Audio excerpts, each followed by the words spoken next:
ઉનાળાની શરૂ થતા જ બાથલકા ગામના પરા વિસ્તારમાં પાણીનો પ્રશ્ન ગંભીર બની ગયો છે. સ્થિતિ એટલી બગડી ગઈ છે કે મહિલાઓને બળબડતા તડકામાં ઘર છોડીને તાલુકા પંચાયતની કચેરીએ પહોંચવું પડ્યું છે. પાણી જેવી મૂળભૂત જરૂરિયાત માટે લોકો રસ્તા પર ઉતરવા મજબૂર બન્યા છે, જે તંત્ર માટે ચેતવણી સમાન છે. છેલ્લા 1 મહિનાથી પાણી વિના જીવન જીવતા લોકો હવે સહનશક્તિ ગુમાવી રહ્યા છે. ઘરમાં પાણીનો એક પણ ટીપું નથી, તેથી મહિલાઓને રોજ દૂર દૂર સુધી પાણી ભરવા જવું પડે છે. ગરમીમાં લાંબા અંતર સુધી પાણી લાવવા જવું એ માત્ર તકલીફ નહીં પણ જીવવા માટે જોખમ સમાન બની રહ્યું છે. છતાં સમસ્યાનો કોઈ કાયમી ઉકેલ આવ્યો નથી. વારંવાર રજૂઆત છતાં કાર્યવાહી ન થવી એ તંત્રની ગંભીર બેદરકારી દર્શાવતી જોવા મળે છે. પરિસ્થિતિનો વિરોધ કરવા મહિલાઓ તડકાની પરવા કર્યા વગર તાલુકા પંચાયતના પ્રમુખ રાણાભાઈ સોલંકીને રજૂઆત કરવા પહોંચ્યા, ત્યારે રાણાભાઈ સોલંકી પાણી 2 દિવસમાં મળી જશે તેવી આશ્વાસન આપવામાં આવ્યું હતું. પરંતુ આ દ્રશ્ય સ્પષ્ટ કરે છે કે લોકો હવે પોતાના હક માટે સીધી લડત આપવા તૈયાર છે. આ વિસ્તારની બાખલકા પ્રાથમિક શાળામાં પણ પાણીનો અભાવ છે, જે શાસનની વ્યવસ્થાની ખામીઓને ઉજાગર કરે છે. ત્યારે સરપંચના પ્રતિનિધિએ જણાવ્યું છે કે છેલ્લા 10 દિવસથી મોટર બળી જવાને કારણે પુરવઠો બંધ છે. હાલમાં રિપેરિંગ ચાલી રહ્યું છે. તેઓએ વહેલી તકે પાણી શરૂ કરવાની ખાતરી પણ આપી છે. છતાં સવાલ યથાવત છે કે સમયસર વૈકલ્પિક વ્યવસ્થા કેમ ન કરવામાં આવી. હવે આ માત્ર રજૂઆત નથી, આ તંત્ર સામે એક ખુલ્લો સવાલ છે કે પાણી જેવી મૂળભૂત જરૂરિયાત માટે લોકો કેટલો સમય સુધી તરસશે. ત્યારે શું કહે છે બાખલકા ગામની બહેનો, સાંભળીએ તેમને. જી, તમારું નામ? સોલંકી સંપાબેન. તમે આજે શા માટે અહીંયા આવ્યા છો તાલુકા પંચાયતે? પાણીની પ્રોબ્લેમ છે હાજર. કેટલા સમયથી પાણીનો પ્રોબ્લેમ છે?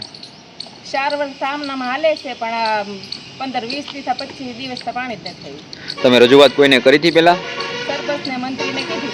હા, તો એમના દ્વારા શું તમને જવાબ આપવામાં આવ્યો? ઈ સરપંચ કે મંત્રીને કહો, મંત્રી કે સરપંચને કહો, સભ્યને કહો, આડાવાળા બાના દઈ દે છે. પછી તમે અહીંયા શા માટે આવ્યા છો? પાણી હાટું. તમે કોને રજૂઆત કરી છે? રાણા દાદા પ્રમુખ. એમના દ્વારા તમને શું કહેવામાં આવ્યું છે? પાણી તમને મળી જશે. બરોબર.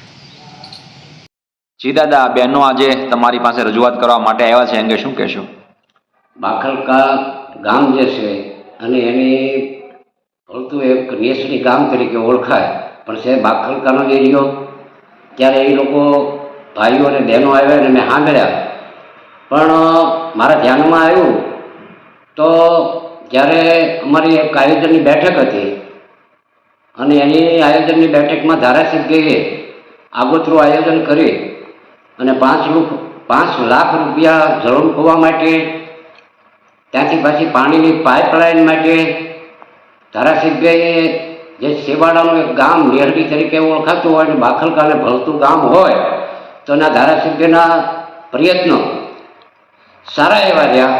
પણ જે પંચાયતોને અને સરપંચોને અને પંચાયત બોડીને જે કામ કરવાનું હોય એમાં ક્યાં ઢીલાસ છે, કઈ રીતનું કામ નથી કરતા.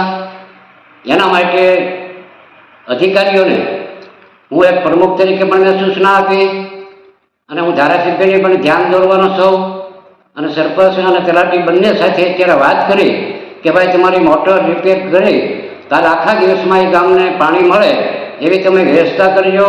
એથી વિશે કાંઈ જરૂર પડે તો પણ પાણીના ટાંકાએ પણ તમે શરૂ કરજો. જ્યાં મદદ હશે ત્યાં હું ધારાસભ્યને સાથે રાખી અને એ સેવાડાનું ગામ બાખલકાનું નેસડી તરીકે ઓળખાય છે એને સંપૂર્ણ રીતે પાણીનો સહયોગ સારી રીતે મળે એવા મારા અને ધારાસભ્યના હર હંમેશા પ્રયત્ન હશે.